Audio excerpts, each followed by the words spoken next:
Hello everyone, this is Dante with another Raid Shadow Legends video. I hope everyone is doing well. Today we're going to check the new hard faction wars. It's been a while since the last video, but I have been too busy IRL.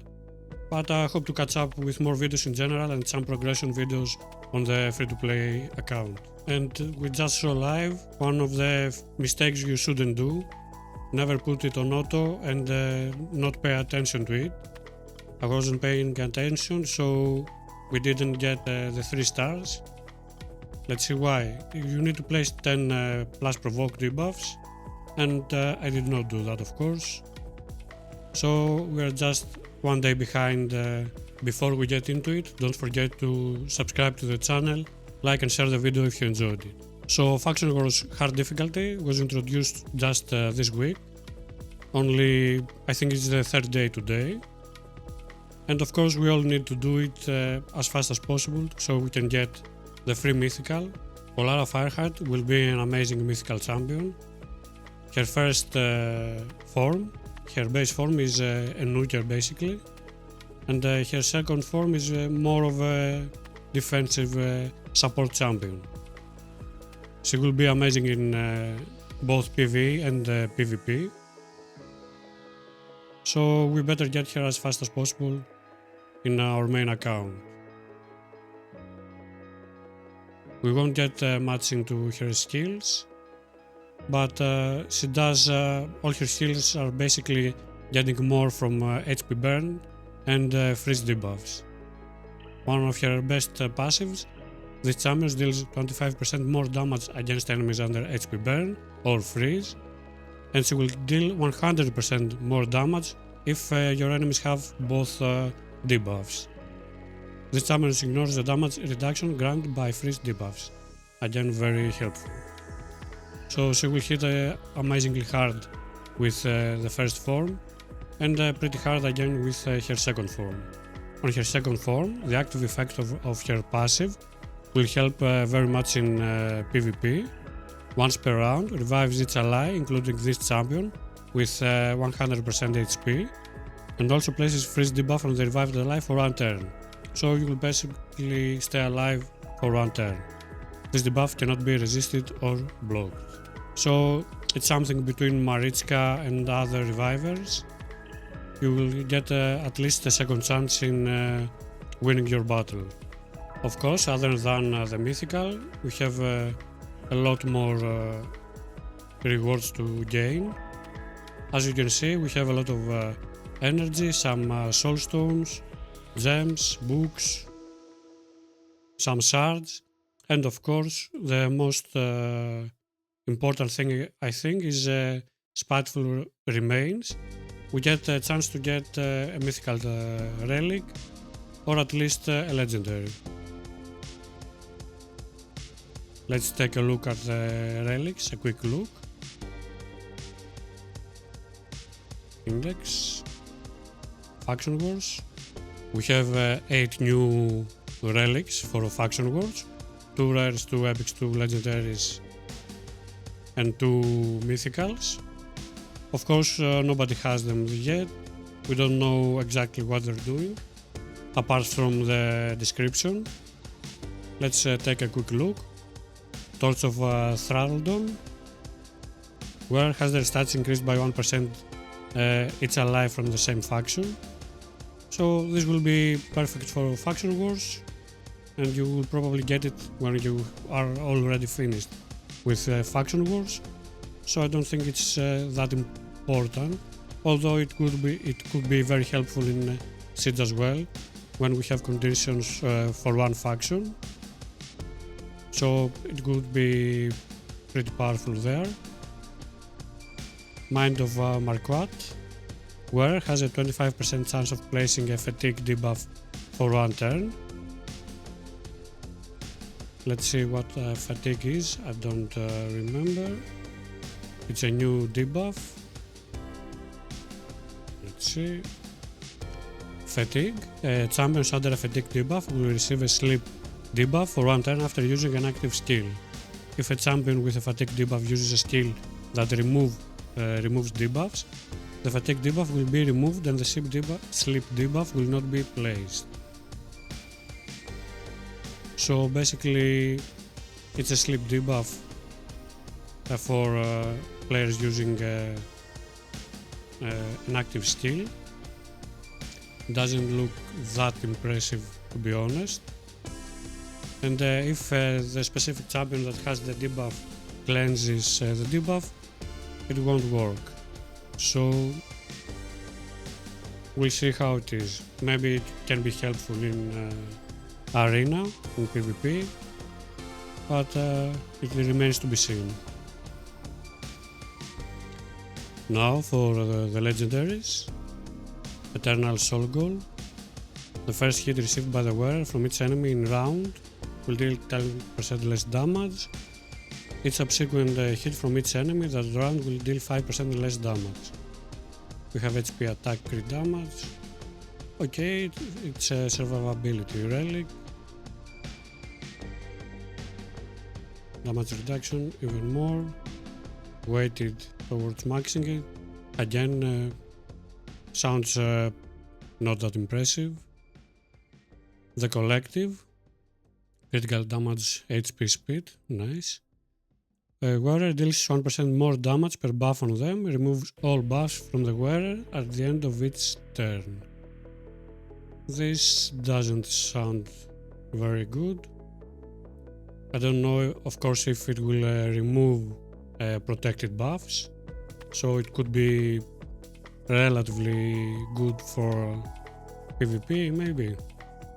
That we don't need buffs. I don't know. I prefer to have the buffs on me than just have them removed for not that much of damage, to be honest. And if you have a protection set, you will get pretty much or more damage than this from the protection set. Hammer of Ending, HP attack damage. Wearer has a 15% chance to place an unresistible stun debuff on a single target for one turn whenever they reduce a target's HP by 30% or more with a single skill. This could be actually pretty good, I think, especially for an HP nuker. Although we have HP and attack, so on my second Rotos or He-Man, I think, has a HP and attack if you have him. I don't. This could be actually nice. Unresistible stun is pretty helpful. Perched Shadow, wearer has a 10% chance to receive an extra turn when using their default skill, if at least one active skill is on cooldown. Again, an extra turn when we have our skills on cooldown could be very helpful. Nothing crazy. Wearer's poison debuffs deal bonus damage equal to 50% of the wearer's attack. This could be actually pretty strong, especially for a rare, for Calvalax or someone else that has also damage apart from attack, apart from poison, like Nisak, Calvalax, maybe Dark Gale. We'll have to wait and see. Codex Luminis, wearer receives 5% less damage from champions that have a different affinity. This is not that strong, I think. Let's see, damage reduction 6, 7, 8, 9, 10%. Can be useful for some champions if we don't have anything better to put on them. So they're pretty okay, not that crazy. Again, not tested yet. So it remains to be seen in practice how they are. So talking about hard faction wars, the first stages are actually pretty easy to beat. As you saw, I actually wasn't paying attention and pretty much smashed through the first stage on orcs.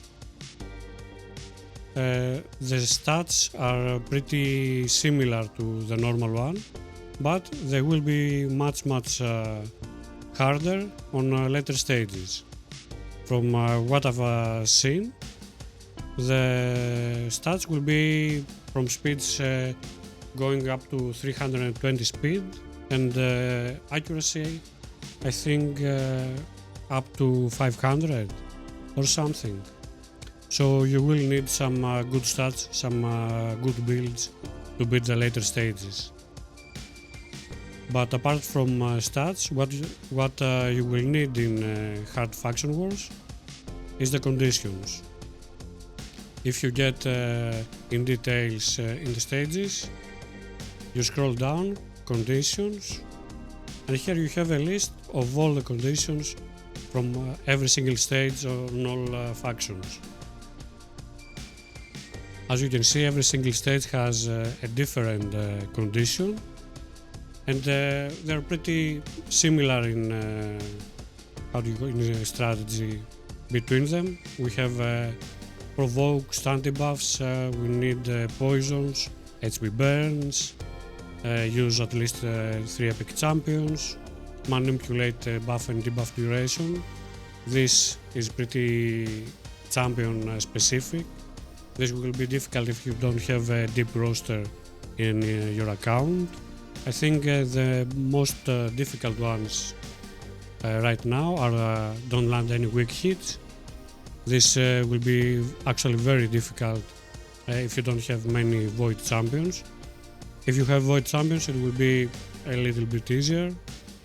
Either it is legendary, epic, rare, it doesn't matter. But this will be pretty tough for accounts, especially that don't have a deep roster. Defeat 4 enemies before they take a turn shouldn't be that difficult. Get an extra turn 5 times. This shouldn't be that difficult. There are champions that have extra turns, but we do have relentless gear. It doesn't have to be a good relentless set, but it will basically beat the condition. Keep all champions HP above 75%. This will be difficult, especially in later stages. Using ally skills, we have to defeat enemies using ally attack and counter attack. Again, very champion specific condition. Anyways, this is the list.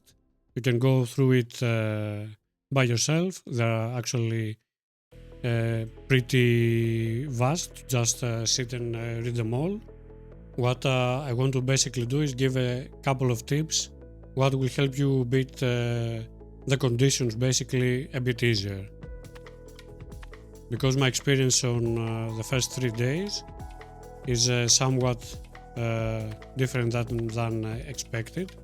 First of all, we're going back to what we needed in normal faction wars. We need a lot of champions with AoE attacks, and if it is possible, AoE attacks in the first in their basic skill. For example, Bad Alcazar was very helpful for me in Undead faction wars yesterday, because I used him in a random stun set. The condition was that I needed stun. As you can see, let's try it this way: debuffs, stun, and undead. We have Valkanen. He's putting stun at random with his passive, not very helpful. We have Uros Soul Cage.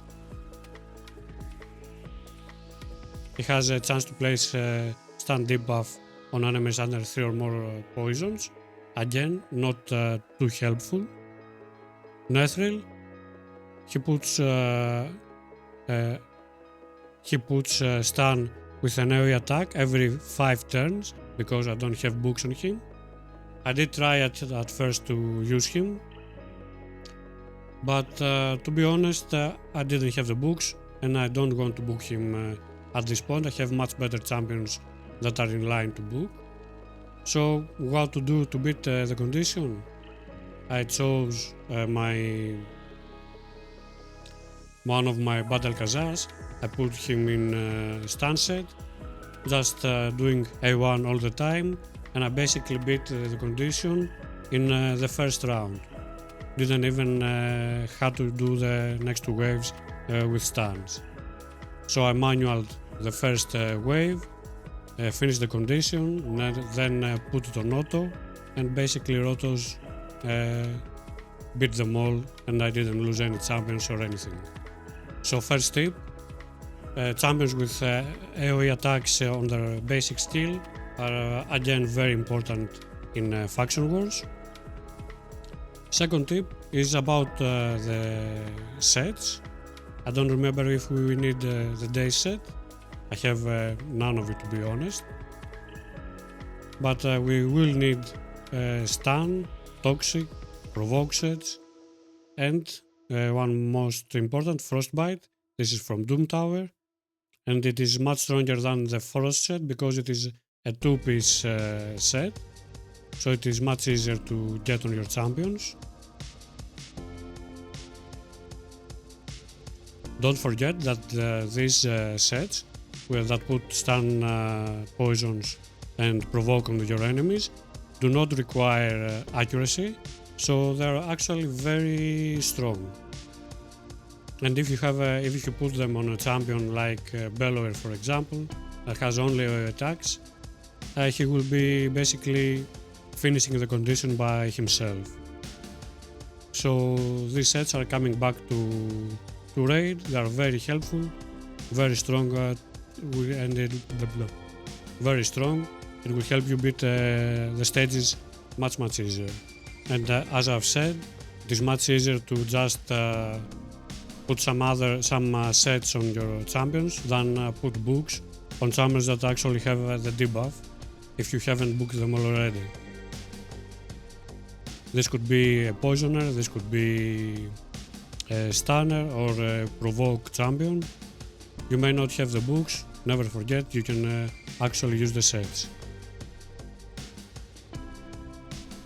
So, third tip, we have conditions that you need to manipulate the champion's skills cooldowns.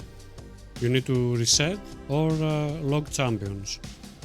So don't forget that you can do this with sets, for example Reflex, 40% chance to reduce a random skill cooldown. Then we have Impulse, 2-piece set, 12% chance to reduce a random skill cooldown. We have Merciless. Merciless is very strong. If you could even get a 9-piece, you could use it for two kind of conditions. Decrease the random skills cooldown. This exists, and getting an extra turn. So this is actually very strong, but of course not everyone has the possibility to put a 9-piece set on their champions.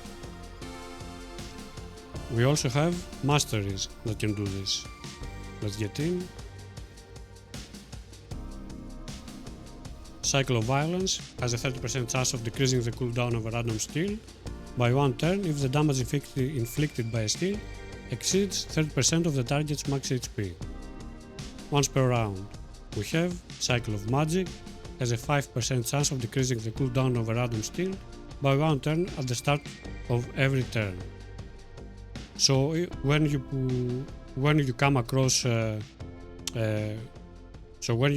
condition like this, that you need to manipulate skills cooldown, don't forget that you can use either sets or masteries, and you can actually do it. There are a lot of champions, you can actually search for it, but in the greater context of the almost 1000 champions that raid has, there are actually not that many.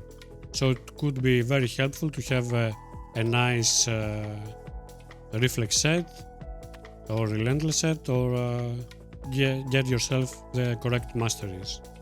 Next tip is something actually that probably most of you will do, is use your medals to improve your area bonuses. I had more than 30k medals yesterday, so I just maxed faction wars since I don't actually need them for anything else. But if you don't have that many, you don't play Lava Arena that much, although you should. I think the most important thing right now in the beginning is ignore defense, speed of course, then go to accuracy, resistance, and pretty much everything else as you need them. But the first I would say ignore defense, and second speed, third accuracy. Of course, in my opinion, that is not universal. For the first stages we won't need any extra stats, but for the later stages we will need a lot of them, so it will be much easier to build our teams and don't try to get our very best gear on just Faction War champions. So I think that is for today. Faction War's hard difficulty is here. For me it is a very good addition to the game with actually good rewards. I forgot to say that on later stages we will get better quality glyphs with bigger stats. For example, speed goes up to 12 from maximum 8 before. So power creep is going to be pretty hard from now on.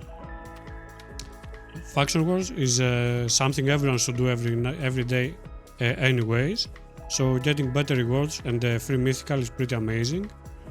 Although I would prefer to get more relics from it and not just one chance at a mythical. It is something pretty difficult for the majority of players, so a guaranteed mythical relic would be actually pretty nice, plus a couple of pulls with mythical material. So we get one or two guarantee legendary ones. This would never happen of course with Plarium. They don't give out their best rewards that easily, but it would be nice to have, to be honest. I think most of the first stages are quite easy to beat, so I want to make specific guides for them. But on harder stages that I find harder to basically feel the conditions, I will try to make some specific guides.